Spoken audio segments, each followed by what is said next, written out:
हरे कृष्णा, राधे राधे। आज इस वीडियो में हम आपको महाफलकारी, जल्दी मन की इच्छा पूरी करने वाली आमल की एकादशी, जो फागुन माह के शुक्ल पक्ष की एकादशी है, उसकी व्रत कथा बताती हूँ। याद रखें, आंवला एकादशी व्रत रखने वाले जातकों को मोक्ष की प्राप्ति होना निश्चित है। आंवला एकादशी पर आमल की एकादशी व्रत कथा का पाठ करने से श्री लक्ष्मी नारायण जी मनचाहा वरदान देते हैं। साथ ही शिव जी और मां पार्वती का आशीर्वाद भी मिलता है। इस वीडियो में आपको दो पौराणिक व्रत कथा बताती हूँ। इस कथा के सुनने मात्र से हमें 1000 गोदान का फल मिलता है। पूजा करने के बाद इस कथा को जरूर सुने, जरूर सुने। आमल की एकादशी कथा 1। एक पौराणिक कथा के अनुसार जब इस सृष्टि का सृजन हुआ, तब ब्रह्मा जी भगवान विष्णु की नाभि से उत्पन्न हुए। उनके मन में जिज्ञासा हुई कि मैं कौन हूं और उनकी उत्पत्ति कैसे हुई है। इसका जवाब जानने के लिए वे भगवान विष्णु की तपस्या में लीन हो गए। उनकी तपस्या से प्रसन्न होकर भगवान विष्णु ने उनको तब दर्शन दिए। इससे ब्रह्मा जी भावुक हो गए और उनकी आंखों से आंसू निकल पड़े। वे आंसू उनके चरणों पर गिरे और उससे आंवले का पेड़ उत्पन्न हो गया। ब्रह्मा जी की तपस्या से प्रसन्न होकर विष्णु जी ने कहा, आपके आंसुओं से उत्पन्न यह पेड़ और इसके फल मुझे अत्यंत प्रिय होंगे। भगवान विष्णु ने कहा, आज से जो भी व्यक्ति आमल की एकादशी का व्रत रखेगा और आंवले के पेड़ की विधि पूर्वक पूजा करेगा, उसके सभी पाप नष्ट हो जाएंगे और उसे निश्चय ही मोक्ष की प्राप्ति होगी। आमल की एकादशी व्रत की दूसरी कथा। एक समय 88,000 ऋषियों की सभा को संबोधित करते हुए सूत जी ने कहा, हे विप्रो, प्राचीन काल की बात है। महान राजा मद्धांता ने वशिष्ठ जी से पूछा, हे गुरुदेव, यदि आप मुझ पर प्रसन्न हैं, तो ऐसे व्रत का विधान बताने की कृपा करें जिससे मेरा कल्याण हो। महर्षि वशिष्ठ जी ने कहा, हे राजन, सब व्रतों से उत्तम और अंत में मोक्ष देने वाला आमल की एकादशी का व्रत है। राजा मद्धांता ने कहा, हे ऋषि श्रेष्ठ, इस आमल की एकादशी के व्रत की उत्पत्ति कैसे हुई? इस व्रत के करने का क्या विधान है? हे वेदों के ज्ञाता, कृपया कर यह सब मुझे वृतांत पूर्वक सुनाने की कृपा करें। महर्षि वशिष्ठ जी ने कहा, हे राजन, मैं तुम्हारे समक्ष विस्तार से इस व्रत का वृत्तांत कहता हूं। यह व्रत फागुन मास के शुक्ल पक्ष में होता है। इस व्रत के फल से सभी पाप समूल नष्ट हो जाते हैं। इस व्रत का पुण्य 1000 गोदान के फल के बराबर है। आमल की एकादशी आंवले की महत्ता उसके गुणों के अतिरिक्त इस बात से भी है कि इसकी उत्पत्ति भगवान विष्णु के श्रीमुख से हुई है। अब मैं आपको एक पौराणिक कथा सुनाता हूं, ध्यान पूर्वक श्रवण करो। प्राचीन समय में वैदिक नामक एक नगर था।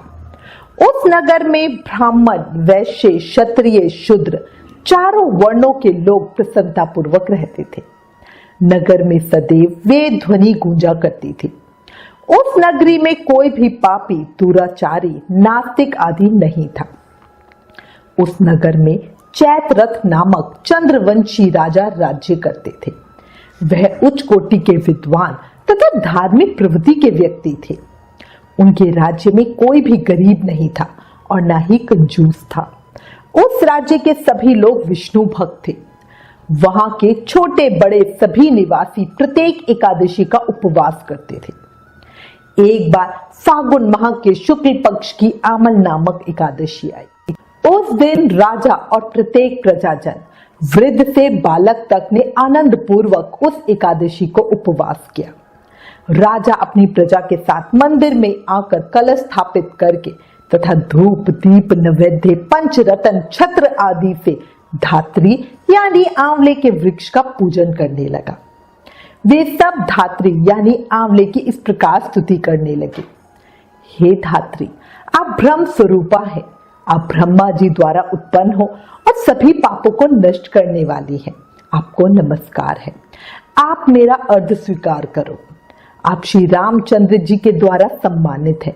मैं आपसे प्रार्थना करता हूं कि मेरे सभी पापों का हरण करो। उस मंदिर में रात को सभी ने जागरण किया। रात के समय उस जगह एक बहेलिया आया। वह महापापी तथा दुराचारी था। अपने कुटुंब का पालन वह जीव हिंसा करके करता था। वह भूख प्यास से अत्यंत व्याकुल था। वह जंगल में शिकार के लिए गया था, पर रास्ता भटक गया और पिछले दिन से उसी जंगल में भूखा प्यासा भटक रहा था। एकादशी की शाम को भी वो भोजन पाने की इच्छा से मंदिर के एक कोने में बैठ गया। उस जगह बैठकर वह भगवान विष्णु की कथा तथा एकादशी महत्तम सुनने लगा। उसे लगा कथा के बाद भोजन मिलेगा, पर कथा के बाद भजन कीर्तन शुरू हुआ और वो बहेलिया वहीं बैठा रहा। उसने सारी रात अन्य लोगों के साथ जागरण कर व्यतीत की। प्रातःकाल सभी लोग अपने अपने घर चले गए। वो बहेलिया भी उठा और अपने घर चला गया। वहां जाकर भोजन किया। कुछ समय बीतने के पश्चात उस बहेलिये की मृत्यु हो गई। उसने जीव हिंसा की थी, इस कारण हालांकि वो घोर नरक का भागी था, परंतु उस दिन आमल की एकादशी का व्रत तथा जागरण के प्रभाव से उसने राजा विदुरथ के यहाँ जन्म लिया। उसका नाम वसुरथ रखा गया। बड़ा होने पर वह चतुरंगनी सेना सहित तथा धन धान्य से युक्त होकर 10 सहस्त्र ग्रामों का संचालन करने लगा।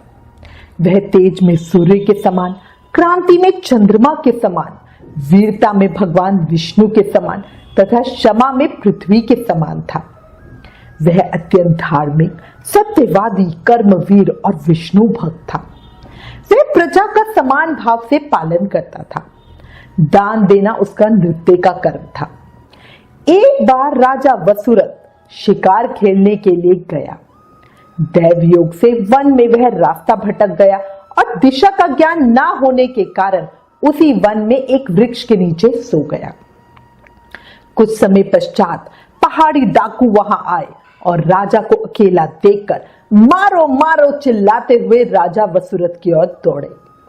वह डाकू कहने लगे कि इस दुष्ट राजा ने हमारे माता पिता पुत्र पौत्र आदि समस्त संबंधियों को मारा है तथा देश से निकाल दिया। अब हमें इसे मारकर अपने अपमान का बदला लेना चाहिए। इतना कह के वे डाकू राजा को मारने लगे और उस पर अस्त्र शस्त्र का प्रहार करने लगे। उन डाकुओं के अस्त्र शस्त्र राजा के शरीर पर लगते ही नष्ट हो जाते और राजा को पुष्पों के समान प्रतीत होते। कुछ देर बाद प्रभु इच्छा से उन डाकुओं के अस्त्र शस्त्र उन्हीं पर प्रहार करने लगे, जिससे वे सभी मूर्छित हो गए। उसी समय राजा के शरीर से एक दिव्य देवी प्रकट हुई। वह देवी अत्यंत सुंदर थी तथा सुंदर वस्त्र तथा आभूषणों से अलंकृत थी।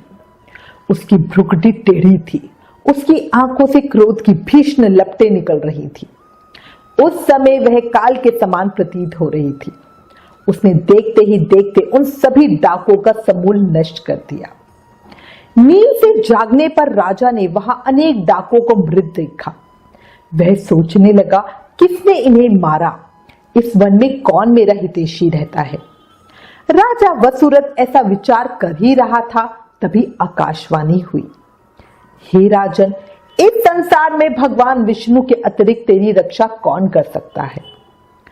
इस आकाशवाणी को सुनकर राजा ने भगवान विष्णु का स्मरण कर उन्हें प्रणाम किया। फिर अपने नगर को वापस आ गया और सुखपूर्वक राज्य करने लगा। इस घटना के बाद से राजा ने अपने राज्य से बाहर भी आमला एकादशी व्रत का प्रचार कराया।